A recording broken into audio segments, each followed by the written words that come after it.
Coming into the newsroom for you, the US military says it has sunk an Iranian ship and it's currently sinking to the bottom of the Gulf of Oman. That's breaking news coming into the newsroom. US military say has sunk an Iranian ship and it's currently sinking to the bottom of the Gulf of Oman. It's that breaking news all the time coming in, so do keep with me, gbnews.com/yoursay. Joining me now is the Deputy Director of General at Israel's Clalit Health Services, the biggest health provider in Israel, which runs 14 hospitals. That's Professor Ran Balicer. Ran, thank you very much for joining us.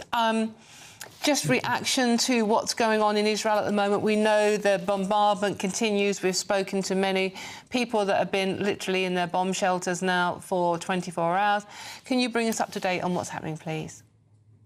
So these are very challenging times for us here in Israel. Missile attacks took the lives of over 10 civilians and many dozens more are injured. Now, in these settings, we, as the largest healthcare system in Israel, we have a huge responsibility. Clalit basically serves as the medical shield of 5 million Israelis, providing them with primary care up to the hospital care and ICU. And we have a daily task to ensure that even under fire, more than half of Israel's population can have a doctor on their side. And these are for needs that related and unrelated to the conflict. So that is not easy when missiles are falling and it's very difficult to commute. But still, you know, while the missiles are flying in the operating room, there's no conflict here. You will see Jews, Christians, Muslims, Druze, all working together as one family to save lives. So this is the modus operandi of the Israeli healthcare system, and this makes us very proud and hopeful, even in these very difficult days. And what sort of injuries are you seeing coming into the hospitals?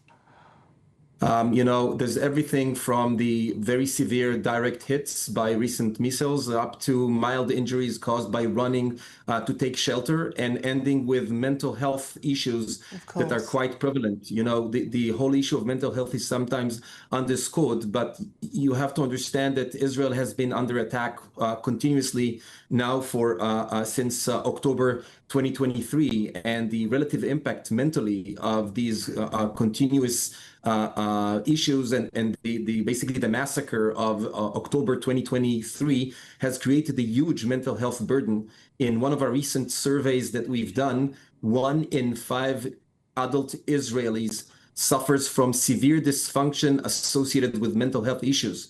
So this is the impact that this continuous attacks have on the mental health of the population. And it is also part of our responsibility to respond to it. And we do it in very different ways, both reactive and proactive.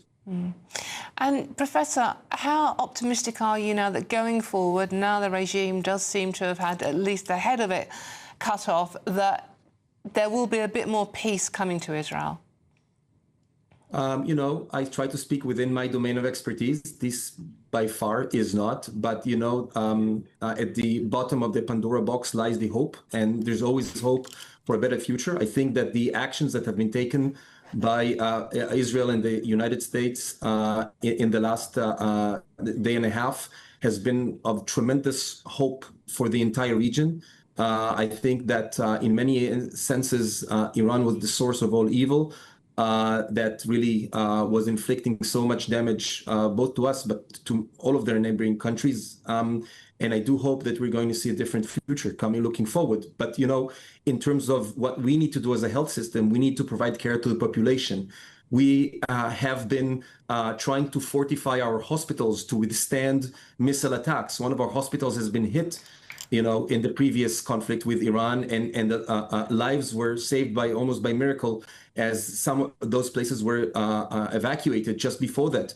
So now we came to this event, to this conflict, with creating hospitals underground. I'm speaking with you now from the 4th floor below one of Israel's main hospitals, Rabin Medical Center of Clalit, and on this -4th floor where there used to be a parking lot, we've created a fully functional hospital with respirators and ICUs and dialysis centers and all of the patients that have been just yesterday up in the ground in the hospital wards have now been put down with a matter of a day, and now everybody is safe in here. And those that were not as complex, and that we could put them back into their homes where they have safe places to stay at home, we actually created a hospital at home for all of these patients. Right now, we have hundreds of patients at home getting top-notch care that includes respirators and oxygen brought to them and staff coming over. So these kinds of, advanced innovation in provision of care has been really helpful for us in these tough times. You can add to that all of the aspect of digital health and virtual care. We have 24/7 provision of primary care, of pediatrics, of mental health services, all through virtual care with virtual questionnaires and digital therapeutics and self-help tools and bots.